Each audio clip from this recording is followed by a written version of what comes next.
I can think of so many wonderful potential outcomes from this kind of work.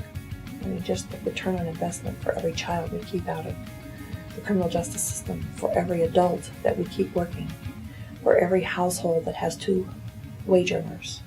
Those things have exponential value for people who don't even know what we're doing. I think it's really one of the most powerful anti-poverty initiatives that's out there, because this is really the front lines of bringing the kind of change and resources that we need to our communities, and by investing in the lives of families and youth. We see that over and over. When we can sort of prevent a family from breaking down, what that does in terms of putting the youth on a positive trajectory. They're much more likely to avoid drugs. They're much more likely to be financially successful if there's a stable family environment. We're working with adults, but we're really affecting children. It's not just changing how the parents communicate, but the children are picking up on it.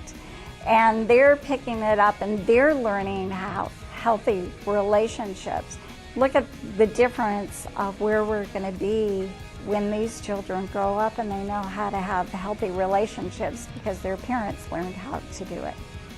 One of the great benefits of this Healthy Marriage Demonstration Program is that in many communities, especially in low-income communities, there are now marriage and family strengthening skills-based facilitators that didn't exist before.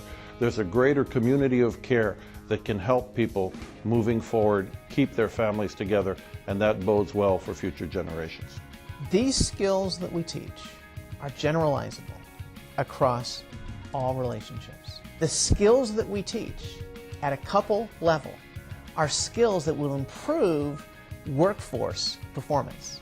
There was a study done where they interviewed 100 chief executive officers, and they gave them this question. They said, if you had a choice between hiring somebody that had a strong amount of technical skills and knowledge in the area you're hiring them for, but have no or poor interpersonal skills, versus hiring somebody that had strong interpersonal skills, but didn't have any knowledge on the technical side, which would you hire? The overwhelming majority of CEOs says, we will hire the people that know the interpersonal skills because we can teach them the technical skills. They says it's much harder to take somebody in an organization that has technical skills and doesn't have the interpersonal skills. That's a much bigger problem for us to solve.